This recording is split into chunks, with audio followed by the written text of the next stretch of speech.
Hello, welcome to Sumo Biology online classes. So today we are going to discuss the topic sex linked inheritance.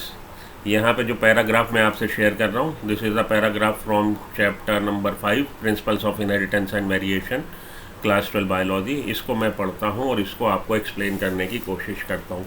तो ये अपने आप में आप समझ रहे होगे, लिंकेज को मैं बात करने जा रहा हूँ, तो लिंकेज की बात करने में नहीं जा रहा, मैं सेक्स लिंक्ड इनहेरिटेंस की बात करने जा रहा हूँ। तो लिंकेज को डिस्क्राइब करने से पहले जो उन्होंने बात बोली है उसको ज़रा समझिए और उस इन लाइनों को ज़रा समझिए। आप क्या कह रहा थॉमस एंड मॉर्गन, जिनको हम फ्लाई मैन ऑफ जेनेटिक्स बोलते हैं, Thomas and Morgan and his group knew, Thomas and Morgan और उसका ग्रुप जानते थे that the genes were located on the X chromosome. कौन से जीन्स? जीन्स क्या है? Gene is a segment of DNA which have a coded information for a certain character. DNA का वो भाग, जो सेगमेंट, वो भाग जो किसी कैरेक्टर को निर्धारित कर रहा है या उसको रेगुलेट कर रहा है। तो जीन्स बॉडी कलर के लिए, जो बॉडी कलर को गवर्न कर रहे हैं, और जीन्स आई कलर के लिए। यहाँ पे इन जीन्स की बात करी गई है, बॉडी कलर, आई कलर और wing size. That the genes, कौन से genes? Genes which control body colour, which control eye colour और which control size of wings, were located on the X chromosome. वो एक्स क्रोमोसोम पर है। Morgan और उसका group जानते थे कि वो एक्स क्रोमोसोम पर है। ठीक है जी। एंड सो क्विकली, तो मॉर्गन और उसका ग्रुप, मॉर्गन और उसके साथी जानते थे कि ये जो जीन्स हैं, genes that controls the body colour, eye colour and wing size in Drosophila. Drosophila की बात कर रहा हूँ। तो ड्रोसोफिला में वो जीन्स जो कंट्रोल कर रहे हैं बॉडी कलर को, आई कलर को, विंग साइज को, सिचुएटेड किस पे? एक्स क्रोमोसोम पे। And so quickly that when two genes in a dihybrid cross were situated on the same chromosome, the proportion of the parental gene combination were much higher than the non-parental type. और उन्होंने ये देखा कि jeans जब एक ही chromosome पर होते हैं, भले सेक्स क्रोमोसोम पे हों भले ऑटोसोम पे हों, वो जीन्स दो situated on the same chromosome, they have the tendency to maintain the parental combination, कि उनमें हम देखेंगे पेरेंटल कॉम्बिनेशन ज़्यादा बनेगा, नॉन पेरेंटल टाइप कॉम्बिनेशन कम बनेगा। ठीक है, इन चार लाइनों को समझिए। इन चार लाइनों को समझ लिया तो लिंकेज को समझेंगे, लिंकेज को समझने के बाद रिकॉम्बिनेशन को समझेंगे। तो यहाँ से मैंने आपको पेज नंबर 83 की इन लाइनों को मैंने समझाने के लिए आपको यहाँ पे बुलाया है। आज की क्लास अरेंज करिए। ठीक है जी। तो मॉर्गन और उसका ग्रुप जानते थे जीन्स जो लोकेटेड है एक्स क्रोमोसोम पे, जिसका कि अभी बात हो गई। तो ये कैसे जानते थे? इनको रातों रात सपना नहीं आया था, रातों रात ये ज्ञानी नहीं हो गए थे, ब्रह्म ज्ञान नहीं प्राप्त हो गया था कि रात को सोए और सुबह उठे और इनको इस सपने में चमक गया। क्या चमक गया? कि भैया बॉडी साइज़ के लिए जीन, और बॉडी कलर के लिए, आई कलर के लिए और विंग साइज़ के लिए जीन्स जो हैं वो जीन्स एक्स क्रोमोसोम पे। ऐसा नहीं है। इनको ये जानकारी मिली थी इनके एक्सपेरिमेंट से, और उसके बाद इन्होंने सेक्स लिंक्ड इनहेरिटेंस या सेक्स लिंक्ड जीन्स को बताया था। सेक्स लिंक्ड इनहेरिटेंस और सेक्स लिंक्ड जीन्स क्या होते हैं? तो आपको पता है हमारी बॉडी में जो सेल्स हैं उनमें दो तरह के क्रोमोसोम है। क्रोमोसोम सब एक ही कैटेगरी के, एक ही श्रेणी के नहीं है। तो कुछ क्रोमोसोम्स ऐसे हैं जो क्रोमोसोम्स जिन पे कुछ ऐसे जीन्स हैं जो निर्धारित कर रहे हैं, सेक्स डिटर्मिनेशन में रोल प्ले कर रहे हैं से। ठीक है। तो कुछ क्रोमोसोम ऐसे हैं हमारी बॉडी की सेल्स में जो इस बात को निर्धारित कर रहे हैं कि हमारा सेक्स क्या होगा। तो उन क्रोमोसोम को बोलते हैं सेक्स क्रोमोसोम, और बाकी के क्रोमोसोम को बोलते हैं ऑटोसोम्स। ठीक है जी। तो हम लोग की बॉडी में, हम लोग डिप्लॉयड ऑर्गेनिज्म है, हमारी बॉडी की हर सेल में 46 क्रोमोसोम है एक्सेप्ट गैमीट। गैमीट जो बनेगा उसमें 23 क्रोमोसोम होंगे। तो ये 46 क्रोमोसोम है। बेसिकली ये दो सेट है, 23 का सेट है पूरा। 23 का एक सेट जिसको हम लोग जीनोम बोल रहे हैं। तो दो सेट है, एक सेट हमें हमारे फादर से मिला, एक सेट हमारी मदर से मिला। इन 23 क्रोमोसोम में 23 chromosome, out of this 23 chromosomes 22 are autosomes and 1 is sex chromosome. तो टोटल इन ऑल बॉडी में जो सेल्स हैं उनमें 44 ऑटोसोम्स हैं and 2 are the sex chromosome, और 2 सेक्स क्रोमोसोम है। सेक्स क्रोमोसोम क्या होते हैं वो आपको भी मैंने बोला। सेक्स क्रोमोसोम वो है जिन पे कि जीन्स है, सर्टेन जीन्स है that takes part in the determination of sex, therefore these chromosomes are called sex chromosome. और बाकी के क्रोमोसोम ऑटोसोम्स कहलाते हैं क्योंकि ये सोमैटिक कैरेक्टर को गवर्न करते हैं। हमारी बॉडी के कैरेक्टर कैसे होंगे, हमारी आँख का कलर कैसा होगा, ये सारी बातें जो सोमेटिक कैरेक्टर है उनको गवर्न करते हैं वो जीन्स हमारे किस पे, ऑटोसोम पे। लेकिन अब ध्यान से सुनो, जो सेक्स क्रोमोसोम है, सेक्स क्रोमोसोम पे सर्टेन जीन्स ऐसे भी हैं जो किसी सोमेटिक कैरेक्टर को रेगुलेट कर रहे हैं, हालांकि सिचुएटेड वो सेक्स क्रोमोसोम पे। सेक्स क्रोमोसोम आप जानते हैं ह्यूमन बींग में दो हैं, एक्स और वाई। तो किसी भी इंडिविजुअल में ये पेयर होता है, एक्स एक्स का पेयर हो सकता है, एक्स वाई का पेयर हो सकता है नॉर्मल इंडिविजुअल में। तो जिनके पास एक्स एक्स का पेयर है वो फीमेल, जिनके पास एक्स वाई का पेयर है वो मेल। ठीक है, तो हमारे पास दो सेक्स क्रोमोसोम है, एक्स और वाई। ठीक, एक्स क्रोमोसोम पे जो सेक्स को निर्धारित कर रहा उसमें कुछ सर्टेन जीन्स ऐसे भी सिचुएटेड हैं जो सोमेटिक कैरेक्टर को गवर्न करते हैं। तो इस तरह के जीन्स को हम लोग बोलते हैं sex linked genes. Genes which regulate somatic character but are situated over the sex chromosome, these type of genes are called sex genes। और उनसे जो कैरेक्टर रेगुलेट हो रहे हैं वो कह रहे हैं सेक्स लिंक कैरेक्टर्स, और inheritance of these genes are called sex link inheritance. तो तीन टर्म हो गए, sex link genes, sex link character, sex link inheritance. तीनों बातें आपकी समझ में आई होंगी। उसी को हम डिस्क्राइब करने जा रहे हैं यहाँ पे कि मॉर्गन ने सेक्स लिंक इनहेरिटेंस के बारे में जाना, सेक्स लिंक जीन्स के बारे में जाना। कैसे जाना अब उसकी बात करते हैं। जब मॉर्गन को ये पता लग गया कि ड्रोसोफिला में एक्स क्रोमोसोम पे जीन्स, वो जीन्स सिचुएटेड हैं जो सोमेटिक कैरेक्टर को गवर्न कर रहे हैं, such as body colour, eye colour, wing size. और उन्होंने ये भी देखा कि जब एक ही क्रोमोसोम पे जीन सिचुएटेड होते हैं तो उनमें टेंडेंसी होती है पेरेंटल कॉम्बिनेशन को मेंटेन करने की। उसी को लिंकेज बोला। तो लिंकेज पे अभी मैं एंटर नहीं हो रहा, लिंकेज अगली क्लास में समझाऊंगा आपको। अभी मैं सेक्स लिंक्ड इनहेरिटेंस को आपको डिस्क्राइब करने जा रहा हूँ, बताने जा रहा हूँ। तो मॉर्गन और उसका ग्रुप जानते थे that genes were located on the sex chromosome, X chromosome.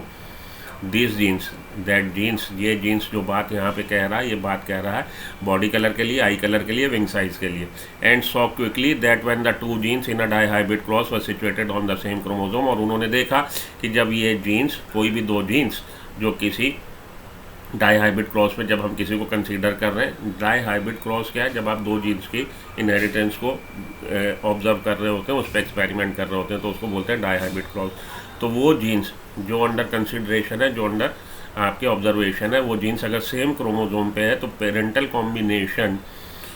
Combination much higher होगा, हमारी एक्सपेक्टेशन से ज़्यादा होगा then non parental combination. Non parental combination से ये ज़्यादा होगा। वैसे अगर जीन्स सेम क्रोमोसोम पे ना हो, होमोलोगस क्रोमोसोम पे ना हो, अलग अलग हो, तो कितने परसेंट रिकॉम्बिनेंट बनाएंगे और कितने परसेंट पेरेंटल कॉम्बिनेशन बनाएंगे? 50% रिकॉम्बिनेंट बनाएंगे, 50% पेरेंटल कॉम्बिनेशन बनाएंगे।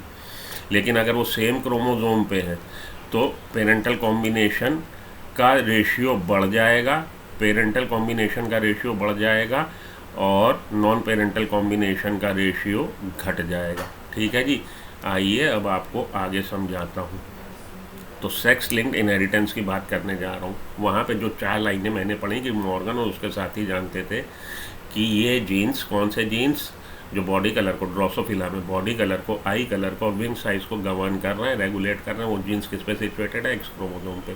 और उन्होंने फिर ये देखा इस तरह का सोमेटिक कैरेक्टर, जो ऐसा सोमेटिक कैरेक्टर जो ऐसे जीन से गवर्न हो रहा है या रेगुलेट हो रहा है जो सेक्स क्रोमोसोम पे हो, उसके लिए टर्म यूज़ किया जाता है सेक्स लिंक्ड इनहेरिटेंस।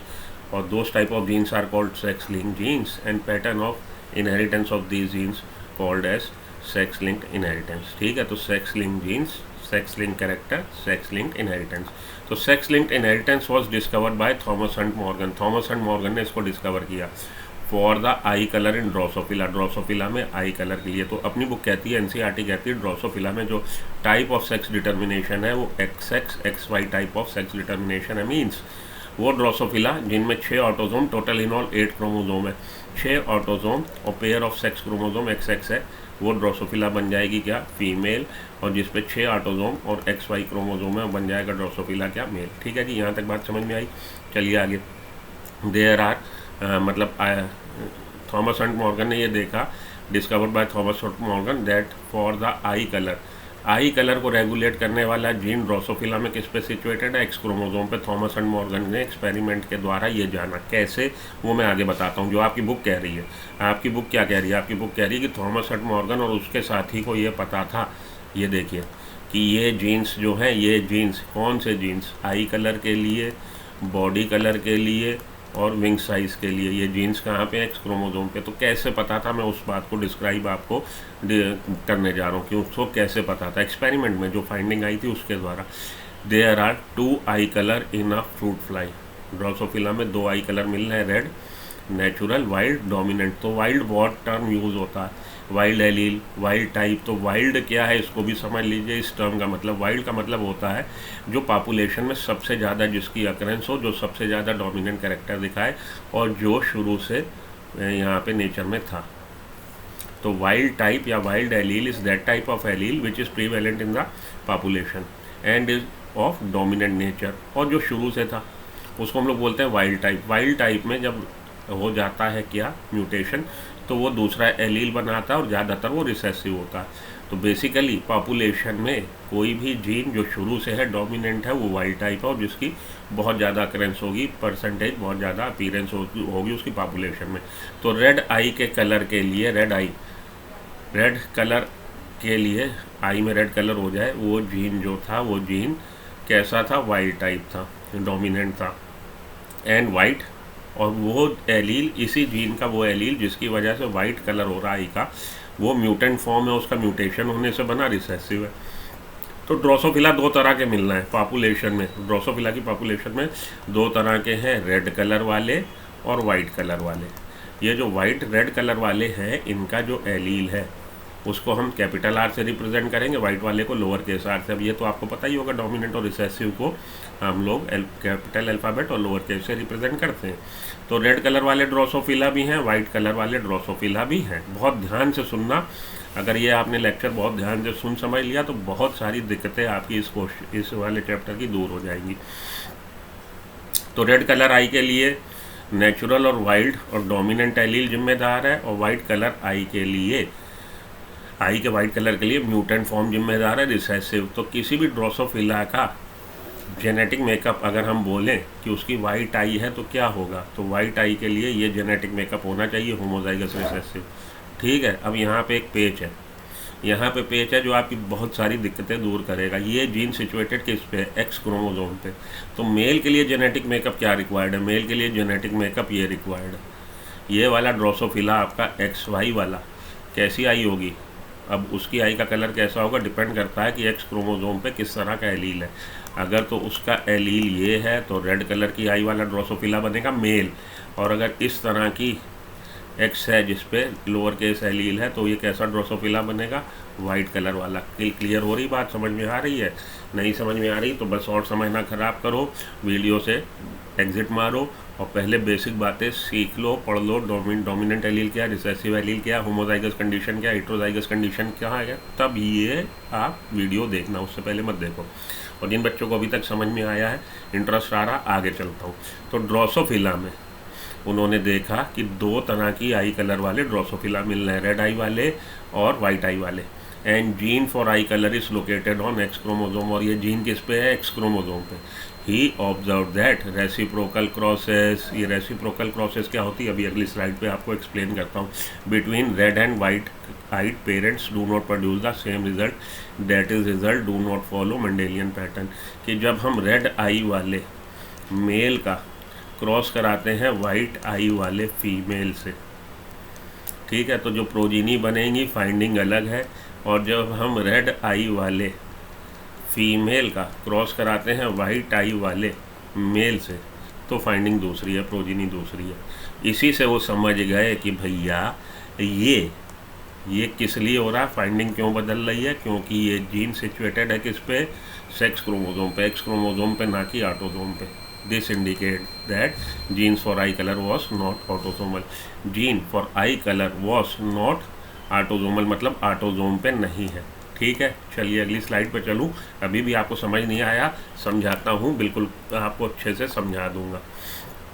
अब आप देखिए, बारी आ गई आपको समझाने की। ठीक है, 1 मिनट होल्ड करिए, अभी आपको समझाता हूँ। आइए, कह रहा है जी, देखो रेसिप्रोकल क्रॉस कराई। रेसिप्रोकल क्रॉस क्या होती, आपको याद हो मेंडल ने क्या किया था, टॉल प्लांट का क्रॉस कराया ड्रॉप प्लांट से, तो इसमें जो गैमीट बने उसके गैमीट 100% कैपिटल टी कंटेनिंग, इसके गैमीट 100% स्मॉल टी कंटेनिंग। इनके फ्यूज़न से जो जाइगोट बना, जो प्लांट बना, वो कैसा था? टॉल। अब ये वाला मान लीजिए, ये जो आपने टॉल प्लांट लिया था, वो लिया था आपने टॉल प्लांट से आपने लिए थे पॉलन ग्रेन, और ड्रॉप प्लांट के स्टिग्मा पे आपने वो पॉलन ग्रेन क्या कर दिए थे? डस्टिंग कर दी थी। मतलब टॉल वाला जो प्लांट था उसके पॉलन ग्रेन और ड्रॉप वाले प्लांट के स्टिग्मा पे आपने जब डस्टिंग कर दी तो रिजल्टेंट ये बना कि वो टॉल प्लांट बना। अब अगर हम इसके सेक्सेस चेंज कर दें, इस बार हम टॉल प्लांट ले लें फीमेल और ड्रॉप प्लांट ले लें मेल। मतलब ड्रॉप प्लांट वाले फ्लावर के हम ले लें पॉलन ग्रेन और उसको लॉन्ग प्लांट वाले फ्लावर पे डस्टिंग कर दें स्टिग्मा पे, तो क्या होगा? तब भी फाइंडिंग सेम रहेगी। तब भी अगली जनरेशन में जितने प्लांट बनेंगे सब टॉल बनेंगे। ये होता है रेसिप्रोकल क्रॉस। रेसिप्रोकल क्रॉस का बेसिकली मतलब ये है कि आप जीनोटाइप तो सेम ले रहे हैं, सेक्सेस रिवर्स कर दे रहे हैं। मतलब जो जीनोटाइप मेल का था एक क्रॉस में, अगली बार रेसिप्रोकल क्रॉस में वो जीनोटाइप फीमेल का होगा, और जो फीमेल का जीनोटाइप था वो जीनोटाइप मेल का होगा। तो फाइंडिंग अगर नहीं बदलेगी, फाइंडिंग सेम रहेगी नेक्स्ट जनरेशन में प्रोजीनी की, तो इसका मतलब ये इस बात का इंडिकेटिव है कि ये जो जीन्स हैं जो इस कैरेक्टर को निर्धारित कर रहे हैं कि इसको प्लांट की हाइट को, that genes are situated over the autosome not over the sex chromosome. अगर सेक्स क्रोमोसोम पे होते तो फाइंडिंग हो सकता है बदल जाती। ठीक है, आप तो पहली बात तो आप प्लांट में ये सब आपने पढ़ा ही नहीं होगा सेक्स क्रोमोसोम का, लेकिन इसको आप बात समझ लीजिए। एनिमल्स में सेक्स क्रोमोसोम और सेक्स क्रोमोसोम पे जो जीन्स हैं, अगर हम रेसिप्रोकल क्रॉस करेंगे फाइंडिंग बदल जाएगी। क्यों बदल जाएगी? अब देखिए, आपने लिया रेड आइड मेल और वाइट आई ली फीमेल। ठीक है, अब इस बार आपने लिया रेड आई फीमेल और वाइट आई मेल। फाइंडिंग देखिएगा बदल जाएगी जो नेक्स्ट जनरेशन में प्रोजीनी बनेंगे। तो उसी से समझ में आ जाएगा कि ये जो जीन है आई कलर के लिए किस पे सिचुएटेड है? एक्स क्रोमोसोम पे। रेड आई जो हमारा ये है बंदा ड्रोसोफिला, इसका जेनेटिक मेकअप क्या है? इसका जेनेटिक मेकअप ये है। वाइट आई फीमेल का जेनेटिक मेकअप क्या है? वाइट आई फीमेल का जेनेटिक मेकअप ये है। अब आप इसकी नेक्स्ट जनरेशन में जो प्रोजीनी, उसके क्या चांसेस हैं, कितने परसेंट प्रोबेबिलिटी है कि कितने तरह के जाइगोट बन सकते हैं और कितने परसेंटेज में बन सकते हैं पॉसिबिलिटी, यूनिट स्क्वायर ड्रॉ कर लीजिए। इसमें दो तरह के आपके गैमीट बन रहे हैं मेल में, और इधर मतलब एक ही तरह का आपका एग बन रहा है containing recessive type of allele. मतलब एक्स ये जो दोनों है, दोनों पे क्योंकि वाइट आई है रिसेसिव है, डोमिनेंट कौन सा है या वाइल्ड एलील कौन सा है? ये वाला है। ठीक है, तो वाइट आई फीमेल की तभी होगी जब उसके दोनों एक्स पे लोअर केस आर होगा। तो जो कॉम्बिनेशन पॉसिबल है, इस वाले स्पर्म का फ्यूज़न इस वाले एक्स से हुआ, ये बना। ठीक है, इस वाले का स्पर्म का फ्यूज़न अगर इस वाले एक्स से हुआ, ये बना। इस वाले का फ्यूज़न स्पर्म का अगर इस वाले एक्स से हुआ तो ये बना। ठीक है, और इस वाले स्पर्म का फ्यूज़न इस वाले एक्स से हुआ तो ये बना। तो फाइंडिंग क्या, आप देखो बहुत ध्यान से, ये कैसी होगी? ये फीमेल होगी। कैसी होगी? रेड आई, क्योंकि एक एलील उसमें डोमिनेंट टाइप का है जीनोटाइप में। फिनोटाइप कैसा होगा? रेड आई होगी। ये कैसी होगी? रेड आई होगी। ये कैसा होगा? ये वाइट आई मेल होगा। हाँ, यहीं पे देखिए पोल है पूरी, ये वाइट आई मेल है, क्योंकि वाई क्रोमोसोम पे वो जीन नहीं है जो आई के कलर को रेगुलेट कर रहा। तो आई का कलर ये हेमीजाइगस कंडीशन में आप याद कर लीजिए, हीमोफीलिया और कलर ब्लाइंडनेस मेल में हीमोफिलिक हो जाता है अगर मेल का जेनेटिक मेकअप ये हो, हीमोफिलिक हो जाएगा। कलर ब्लाइंड हो जाएगा अगर उसका जेनेटिक मेकअप ये हो, क्योंकि उसका जो काउंटर पार्ट है होमोलोगस क्रोमोसोम वो एक्स ना हो के यहाँ पे दूसरा क्रोमोसोम है वाई, जिस पे डिफरेंट जीन्स हैं, उस पर वो जीन है ही नहीं। कौन सा? हीमोफीलिया के लिए या कलर ब्लाइंडनेस के लिए। सेम चीज़ यहाँ पे वाई क्रोमोसोम है इसका काउंटर पार्ट, तो ये आपका वाइट आई मेल बन गया, ये वाइट आई मेल बन गया। मतलब 50% डॉटर और 50% सन जो चांसेस हैं, उसमें से 50% मीन्स 100%। 100% फीमेल क्या होंगी? रेड आइड होंगी, और 100% मेल कैसे होंगे? वाइट आई। तो 1:1 का रेशियो है। 50% प्रोजीनी रेड आई है, 50% प्रोजीनी वाइट आई है। ये बात अलग है कि 50% प्रोजीनी जो है वो सारी फीमेल है और 50% प्रोजीनी जो वाइट आई है वो सारे मेल है, लेकिन आपको 1:1 का रेशियो है। ठीक है, अब इधर आइए, रेड आई हमारी फीमेल है। रेड आई फीमेल का जेनेटिक बैकअप क्या है? रेड आई फीमेल का जेनेटिक बैकअप ये है। अरे भैया, हम लोग प्योर लाइन प्लांट से ट्रू ब्रीडिंग ऑर्गेनिज्म से शुरुआत करते हैं, तो ट्रू ब्रीडिंग में क्या होता है? होमोजाइगस कंडीशन होती। वाइट आई फीमेल, वाइट आई मेल का जेनेटिक मेकअप क्या होगा? वाइट आई मेल का जेनेटिक मेकअप ये होगा। अब इस बार रेसिप्रोकल क्रॉस, आपने रेड आई ऑर्गेनिज्म, वाइट आई ऑर्गेनिज्म सेक्सेस रिवर्स कर दिए हैं। अब आपने ले ली रेड आई फीमेल और वाइट आई मेल। यहाँ पे वाइट आई फीमेल थी, रेड आई मेल था, तो क्या होगा? इसमें दो तरह के बनेंगे आपके एग, मतलब एक ही तरह का एग। कौन सा? जिस पे ये कंडीशन है। यहाँ दो तरह के स्पर्म बन जाएंगे जिस पे ये कंडीशन है। तो अब आप देखिए क्या कंडीशन बनती है, देखिएगा, बड़ी आश्चर्यजनक बात हो जाएगी इस बार जो आपके बने ज़ाइगोट वो ये हैं। तो ये आपके डॉटर्स हैं, डॉटर सब रेड आई हैं, यहाँ पे भी सब रेड आई थी। यहाँ पे ये सन्स हैं जो इनके मेल प्रोजीनी, मेल ड्रोसोफिला, वो कैसे हैं? रेड आइड है। तो 100% organism in the next generation are showing red eye colour. White eye वाला एक भी ऑर्गेनिज्म नहीं बना, जबकि यहाँ पे क्या था? 50-50 था। ये क्यों हुआ? ये ऐसा इसलिए हुआ कि ये एक्स क्रोमोसोम पे था ये जीन। कौन सा? आई कलर के लिए। इसीलिए अगर आप बॉडी कलर के लिए लेंगे सेम फाइंडिंग आएगी, विंग साइज़ के लिए लेंगे सेम फाइंडिंग आएगी कि रेसिप्रोकल क्रॉस अगर आप कराएंगे तो जो आपको रिज़ल्ट ऑब्टेन हो रहा है वो चेंज हो जाएगा। रेसिप्रोकल क्रॉस कराने पे अगर रिज़ल्ट रिवर्स हो रहा है, चेंज हो रहा है, तो it means it is indicative that the genes under consideration और genes under observation that genes are situated over the sex chromosome, not over the autosome. अगर वो ऑटो क्रोमोसोम पे होते, if they were situated on the autosome, then the finding would be the same. तब finding same रहती, तब फ़र्क ना पड़ता, आप सक्सेस को बदल देते तो भी। क्लियर? समझ में आ गया? ये आ गया तो बहुत अच्छी बात, नहीं आया तो फिर से एक बार लेक्चर को पूरा शुरू से आखिरी तक देखिए। तो जो बात उसने बोली है, 4 लाइनें बोल के उसने छोड़ दी हवा में कि भाई उनको पता था। अरे पता था तो कैसे पता था? पता था कि उन्होंने सेक्स लिंक्ड इनहेरिटेंस को डिस्कवर किया। कैसे डिस्कवर किया? कि उन्होंने ड्रोसोफिला में कैरेक्टर को, जिन कैरेक्टर को ध्यान में रखते हुए क्रॉस कराया आई कलर के लिए, उसके वेरिएंट, आई का कलर कैरेक्टर हो गया, उसके वेरिएंट ट्रेट हो गए, रेड आई और वाइट आई। तो जब उन्होंने रेसिप्रोकल क्रॉस कराई तो रिजल्ट बदल गया, जो इस बात से उन्होंने मतलब निकाल लिया कि gene that are controlling colour of eye, that gene situated over the sex chromosome, that is sex chromosome. तभी ये रिवर्स हो सकते हैं चेंज। वाइट आई फीमेल का क्रॉस रेड आई मेल से कराने पे, रेड आई मेल से कराने पे 50-50 बन रहे हैं ऑर्गेनिज्म। 50% ऑर्गेनिज्म वाइट आई, 50% ऑर्गेनिज्म रेड आई। हालांकि सारी डॉटर रेड आइड और सारे सन वाइट आइड। लेकिन अगर आप लेते हो रेड फीमेल और वाइट मेल, मतलब आई, रेड आई फीमेल और वाइट आई मेल, तब फाइंडिंग चेंज हो जाती। नेक्स्ट जनरेशन में all organism would be showing red eye colour, भले मेल हो भले फीमेल हो। अभी आपको मैंने प्यूनेट स्क्वायर बना के समझाया। तो उन्होंने सेक्स लिंक्ड इनहेरिटेंस बोला, उन्होंने समझ लिया ये जीन जो आई कलर के लिए, जिसको हम लोग एक्सपेरिमेंट कर रहे हैं, that gene is situated over the X chromosome, उसको उन्होंने सेक्स लिंक्ड इनहेरिटेंस बोला है। क्लियर? सेक्स लिंक्ड इनहेरिटेंस समझ गए क्या?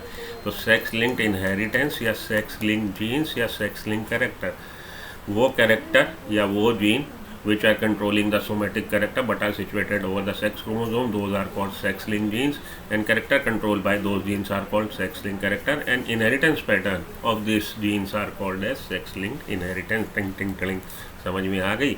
चलिए आगे चलूँ। तो ये आपको समझाना ज़रूरी था, इसलिए मैंने ये वाली बातें आपसे करी। तो यहाँ से फिर से देखिए आप, जो इसने बात बोली, सेक्स लिंक्ड इनहेरिटेंस को किसने डिस्कवर किया? थॉमस एंड मॉर्गन ने, और इस तरह से डिस्कवर किया। जो आपकी बुक कह रही जो उसको पता था। तो जब इन्होंने देखा कि भाई फाइंडिंग बदल रही है, उसका कारण भी आपको मैंने बना के यही समझाया जो यहाँ पे लिखा हुआ है कि फाइंडिंग इसलिए बदली, इतने तरह के गैमीट बने और उनका जो कॉम्बिनेशन बन सकता है ज़ाइगोट का, वो ये बन सकता है। चलिए देखिए, this can be explain red eyed male and female will have the genotype, वही बात है जो मैंने लिखी थी, उसी बातों को यहाँ पे लिखा, तो उसको फिर से मुझे करने की ज़रूरत नहीं। और इन्होंने बता दिया कि कुछ character sex linked inheritance, sex linked character को डिस्क्राइब कर दिया। वापस आता हूँ इस पर।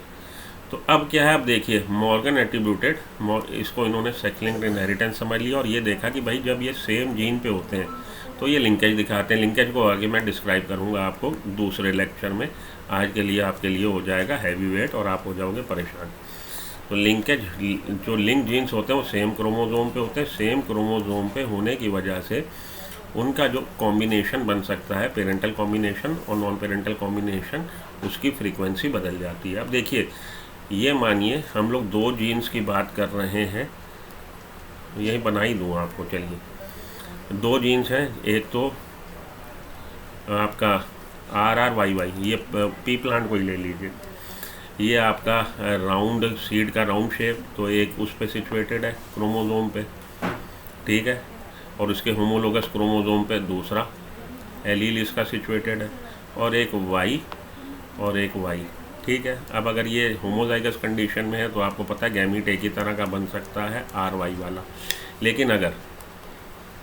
लेकिन अगर ये मानिए ये होमोलोगस क्रोमोजोम पे इसका जो एलील सिचुएटेड है वो लोअर केस R है, और यहाँ पे कैपिटल Y है और यहाँ पे लोअर केस Y है, तो कितने तरह के कॉम्बिनेशन इस R के साथ ये क्रोमोजोम जब गया अगले गैमीट में, तो इस R के साथ ये वाला क्रोमोजोम आ सकता है, तो कॉम्बिनेशन ये बन जाएगा, या इसके साथ ये वाला क्रोमोजोम आ सकता है, तो ये कॉम्बिनेशन पॉसिबल है। इसके साथ ये वाला क्रोमोजोम आ सकता है, ये कॉम्बिनेशन पॉसिबल है, और इसके साथ ये वाला आ सकता है, ये वाला कॉम्बिनेशन। तो 4 तरह के आपके बन जाएंगे क्या, गैमीट, ठीक है। इन 4 तरह के गैमीट में 25% होंगे, 4 तरह के। तो इसमें से 25 और 25 तो आपके पेरेंटल कॉम्बिनेशन है, जो पेरेंट में कॉम्बिनेशन था RY, एक पेरेंट में था RY और एक पेरेंट में था RY। क्लियर? पेरेंटल कॉम्बिनेशन जो शुरू से था, जब हमने शुरू किया था इसको ऑब्जर्व करना डाइहाइब्रिड क्रॉस में, तब तो भैया ये होमोजाइगस था ना। इस तरह का जब क्रॉस आपने कराया तो आपको इस तरह की प्रोजीनी बनी। हमने इस प्रोजीनी के गैमीट का यहाँ पे चांस देखा, कितने तरह के गैमीट बन सकते हैं, इनका चांस नहीं देखा। F1 जनरेशन की प्रोजीनी का चांस देखा कि how many type of gamete this organism can produce, 4 type of gamete, capital R along with capital Y, capital R along with lower Y, lower R along with capital Y, lower R along with lower Y, ठीक है। क्योंकि ये independent assortment दिखा रहे हैं, क्योंकि अलग अलग जीन्स पे हैं, तो इस तरह के 4 कॉम्बिनेशन बन गए। तो पेरेंटल, ये पेरेंटल कॉम्बिनेशन है जो पेरेंट में था स्टार्ट में, ये वाला पेरेंटल, ये पेरेंटल कॉम्बिनेशन है क्योंकि पेरेंट में था स्टार्ट में। कैपिटल R के साथ लोअर केस Y नहीं, ये नॉन पेरेंटल कॉम्बिनेशन है। लोअर केस R के साथ कैपिटल Y नहीं, ये नॉन पेरेंटल कॉम्बिनेशन है। तो 50% आपका नॉन पेरेंटल और 50% पेरेंटल। अब अगर ये लिंक जीन्स होते, अगर सेम क्रोमोजोम पे ये हैं कैपिटल R कैपिटल Y, ठीक, और लोअर केस R और लोअर केस Y, तो क्या होगा, तो भैया क्रोमोजोम जाता है ना गैमीट में, क्रोमोजोम पूरा सज जाएगा ना। आप किसी को अपना पेन दे देंगे तो पेन के साथ कैप भी चली जाएगी। तो क्रोमोजोम जब पूरा जाएगा गैमीट में, या तो ये क्रोमोजोम गैमीट में जाएगा या ये क्रोमोजोम जाएगा, तो ये कॉम्बिनेशन एज इट इज़, इसका इनहेरिटेंस आगे हो जाएगा RY का, और इसका एज इट इज़ हो जाएगा। तो ये साथ में जाएंगे, ये लिंक जीन्स कहलाते हैं। ये कब एक दूसरे से अलग होंगे, ये तब उस केस में एक दूसरे से अलग हो सकते हैं जब क्या हो जाए, crossing over. Crossing over meiosis में आप जानते ही हैं, तो क्रॉसिंग ओवर हो जाए तब ये एक दूसरे से अलग हो सकते हैं। कैपिटल R कैपिटल Y, यहाँ पे लोअर R लोअर Y, यहाँ पे लोअर R और लोअर Y। अब इनके बीच में यहाँ से मानिए क्रॉसिंग ओवर हो गई। क्रॉसिंग ओवर होने के बाद क्या सिनारियो बन सकता है, फिर से देख लीजिए, फिर से बना देता हूँ। क्रॉसिंग ओवर से पहले और क्रॉसिंग ओवर के बाद capital R capital Y, capital R capital Y, lower case R lower case Y, lower case R lower case Y, change हो, यहाँ से क्रॉसिंग ओवर हो गई। क्रॉसिंग ओवर होने के बाद देखो बेटा अब ये बन सकता है कैपिटल R कैपिटल Y, यहाँ पे लोअर केस R, यहाँ पे कैपिटल Y, चेंज हो गया, क्रॉसिंग ओवर हो गई। और यहाँ पे lower case R capital R lower case Y, lower case R, lower case Y. अब जब इसमें मियोसिस कंप्लीट हो जाएगा, ये अलग अलग हो जाएंगे, तो 4 तरह के गैमीट बन जाएंगे। आर के साथ वाई, आर के साथ वाई, आर के साथ वाई, आर के साथ वाई। किस सूरत में बने? जब 100% क्रॉसिंग ओवर इनके बीच में हो रही है, उस सूरत में। लेकिन क्रॉसिंग ओवर ज़रूरी थोड़ी कि यहाँ से इन दोनों के बीच में से हो जाए। ये दोनों जीन्स एक दूसरे से कब अलग होंगे एलील? जब क्रॉसिंग ओवर हो जाए। अगर क्रॉसिंग ओवर इनके बीच में नहीं हो रही तो नहीं होंगे, तो परसेंटेज जो है पेरेंट न्यू कॉम्बिनेशन वो गिर जाएगा, पेरेंटल कॉम्बिनेशन ज़्यादा होगा। और वही इस बात का इंडिकेटिव है कि जीन्स जो है वो कैसे हैं, लिंक्ड हैं सेम क्रोमोसोम पे। ये जो आपका ये रिकॉम्बिनेंट है, इसकी फ्रीक्वेंसी गिर जाएगी, क्योंकि जीन्स ये जो सेम क्रोमोसोम पे हैं वो तभी एक दूसरे का साथ छोड़ेंगे जब क्रॉसिंग ओवर उनके बीच, क्रॉसिंग ओवर क्या, exchange of genetic material between non sister chromatid of homologous chromosome, homologous chromosome के नॉन सिस्टर क्रोमेटिड के बीच में क्रॉसिंग ओवर जब होती है, एक्सचेंज ऑफ जेनेटिक मटेरियल होता है, तो उसको हम लोग क्रॉसिंग ओवर बोलते हैं। अगर ये जीन और ये जीन इनके बीच में से कहीं से क्रॉसिंग ओवर, इनका एक्सचेंज ऑफ जेनेटिक मटेरियल हो जाए, तभी नया कॉम्बिनेशन रिकॉम्बिनेंट बनेगा। कैपिटल आर इधर आ जाएगा, लोअर केस आर इधर आ जाएगा। और अगर क्रॉसिंग ओवर यहाँ से हो या यहाँ से हो तो वो एज इट इज़ कांटेक्ट में आगे चले जाएंगे, ठीक है ना।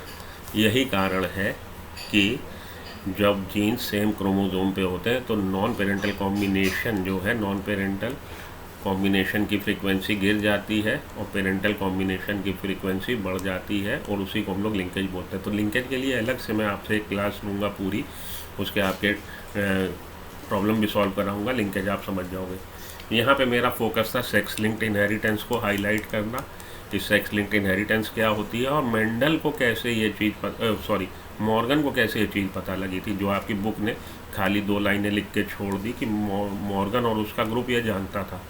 अरे भाई जानता था तो कैसे जानता था?